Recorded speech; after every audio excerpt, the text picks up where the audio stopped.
आप सभी दोस्तों को राधे राधे। श्री कुंज बिहारी श्री हरिदास। बंधु, बांके बिहारी जी के इस चमत्कार को बताने से पहले मैं बताना चाहूँगा कि दुख के प्रसंग अलग अलग हो सकते हैं, लेकिन दुख के जो कारण हैं वो तो मर्यादित हैं, सीमित हैं। 3 प्रकार से मनुष्य के जीवन में दुख रहता है: आदि, व्याधि, उपाधि। आदि का अर्थ है अभाव का दुख। हमें कोई वस्तु, व्यक्ति चाहिए और वो नहीं मिल रही, उसको कहते हैं आदि, जिसके कारण हम दुखी होते हैं। और इतना ही नहीं, जब तक वो वस्तु नहीं मिलती तब तक दुखी होते रहते हैं, मतलब अभाव का दुख। और दूसरा दुख है उपाधि। उपाधि का अर्थ है कोई वस्तु या व्यक्ति आपके पास है, उसकी वजह से दुख हो रहा है। जैसे आत्मदेव धुंधली की कथा आती है।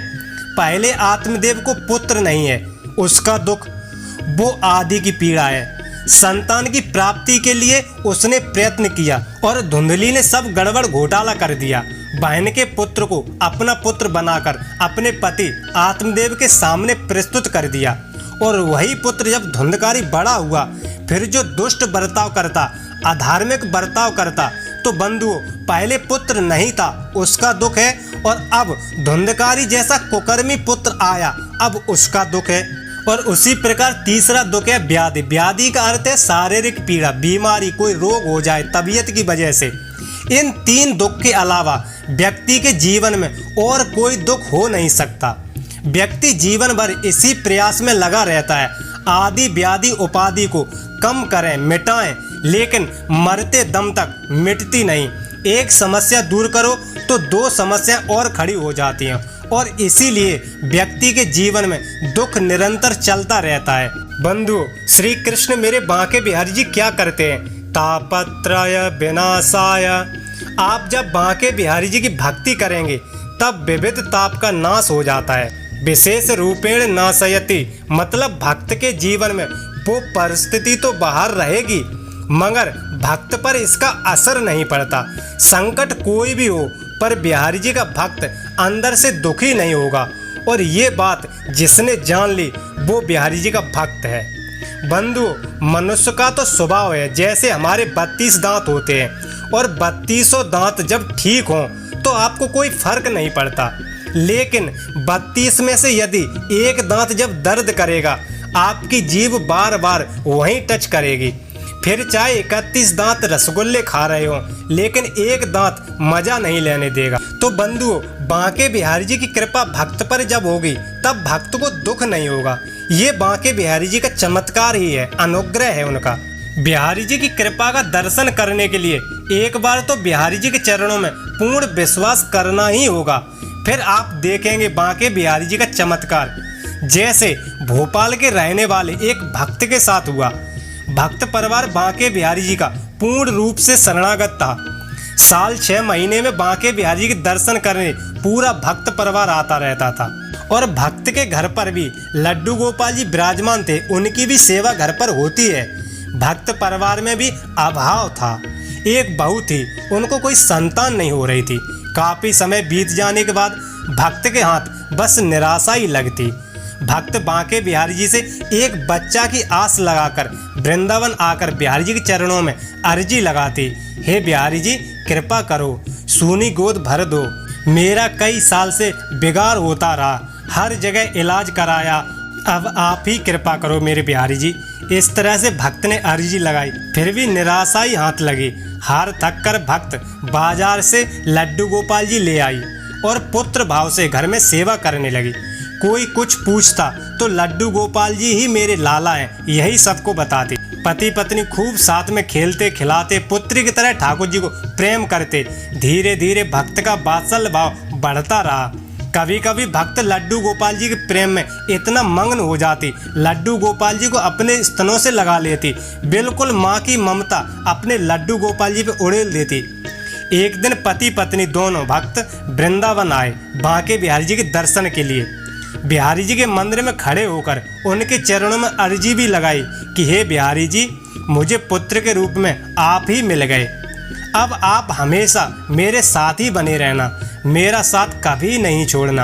आपकी कृपा निरंतर मेरे और मेरे परिवार पर बनी रहे। इस तरह प्रार्थना करने के बाद भक्त मंदिर से निकलकर इधर उधर और मंदिरों में दर्शन किए और दूसरे दिन निकल गए भोपाल के लिए। घर पहुंचते ही अपने अपने काम में व्यस्त हो गए। बंधुओं, तभी 1 से 2 महीने के अंदर उस भक्त को ऐसा अनुभव हुआ जैसे मैं माँ बनने वाली हूँ। तभी भक्त ने अपनी फैमिली को बताई। सब लोग काफी प्रसन्न हुए। भक्त दौड़कर घर के मंदिर में गए और पूर्ण विश्वास के साथ बांके बिहारी जी के चित्रपट को धन्यवाद किया।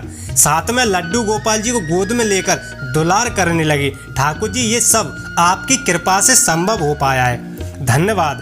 धीरे धीरे समय गुजरा, खुशहाली बढ़ती गई और एक दिन भक्त को दर्द हुआ तो तुरंत पति भक्त को हॉस्पिटल लेकर गया। दूसरे दिन भक्त ने एक सुंदर शिशु को जन्म दिया। पूरा परिवार, भक्त के मायके पक्ष के परिजन बधाई देने आए। दोनों फैमिली के सदस्य काफी खुश थे। उसी समय डॉक्टर ने कहा, शिशु का स्वास्थ्य ठीक नहीं है, अभी कुछ कह नहीं सकते। एक क्षण में सुख दुख में बदल गया। कई दिनों तक शिशु कांच के बॉक्स में रखा रहा। डॉक्टर ने कहा क्योंकि डिलीवरी का सही समय 9 महीने पूर्ण रूप से माना जाता है। 15 दिन 1 महीना कम भी होगा तब भी चिंता का विषय नहीं है। लेकिन आपके शिशु की डिलीवरी मात्र 6 महीने 36 दिन में हो गई, इसलिए शिशु पूर्ण रूप से स्वस्थ नहीं है और इसके बचने का चांस बहुत कम है। कुछ दिन बाद हॉस्पिटल से छुट्टी हो गई, मगर घर से हर रोज हॉस्पिटल आना पड़ता था। धीरे धीरे 1 महीना हो गया। तभी भक्त के मन में विचार आया बांके बिहारी जी का और भक्त हार थक कर भक्त भोपाल से ट्रेन के माध्यम से आ गया वृंदावन बांके बिहारी जी के चरणों में और यही अर्जी लेकर आया, बिहारी जी आपकी कृपा से एक शिशु घर में आया है और ऐसी ऐसी स्थिति है, अब आप ही कोई लीला करो ना प्रभु। पूरे 1 महीने से परेशान हूँ, 30 दिनों में पैसा भी खूब खर्च हुआ, अब आप ही कोई चमत्कार कर सकते हो, हम आप पर पूरा भरोसा करते हैं। इतना कहकर भक्त रात में वृंदावन में ही रुका। तभी रात में भक्त के सिर पर हाथ फेरते हुए बिहारी जी कहते हैं, तू मेरा है, मेरी कृपा तुझ पर पूरी है, चिंता मत कर। सुबह के 4 बज रहे थे। तभी भक्त की नींद खुल गई। देखा तो कोई नहीं। भक्त को लगा मेरा भ्रम है, शायद यहाँ कोई नहीं था। भक्त यमुना स्नान करके वृंदावन की परिक्रमा करने लगा। सुबह 9 बजे तक परिक्रमा पूर्ण हो गई। उसके बाद भक्त ने बांके बिहारी जी के दर्शन किए। दर्शन करने के बाद भक्त अपने घर भोपाल चला गया। भक्त जैसे ही घर में प्रवेश करने लगा, पत्नी ने हंसकर पति का स्वागत किया, कहा बधाई हो, हमारा बच्चा अब खतरे से बाहर है। डॉक्टर ने कहा है चिंता की कोई बात नहीं है, आप भाग्यशाली हो, इतने कम दिनों के शिशु के बचने के चांस बहुत कम होते हैं। अब आपका बच्चा पूर्ण रूप से स्वस्थ है, घबराने की कोई बात नहीं, खतरे से बाहर है, बच्चा खूब हष्ट पुष्ट रहेगा। और ये कुछ दवा दी है। जब भक्त ने ये शुभ समाचार सुना तो आंखों से आंसू आ गए और याद आ गई बांके बिहारी जी सपने में सच में आए थे। वो सत्य है, भ्रम नहीं है। बंधुओं, माँ तो माँ होती है, लेकिन पिता भी ममता से भरा हुआ होता है।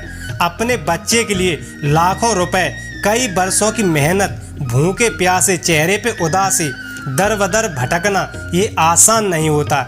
ऐसा सिर्फ एक पिता ही कर सकता है। तो बंधुओं, वीडियो में बताई गई जानकारी अगर आपको पसंद आई हो, अच्छी लगी हो, तो वीडियो को लाइक, चैनल को सब्सक्राइब और हो सके तो अपनों को शेयर जरूर करें, क्योंकि हम आपके लिए इसी प्रकार से भक्तों के भाव आपके समक्ष लाते रहते हैं और बांके बिहारी की कृपा से हमेशा ऐसे ही लाते रहेंगे। धन्यवाद। राधे राधे।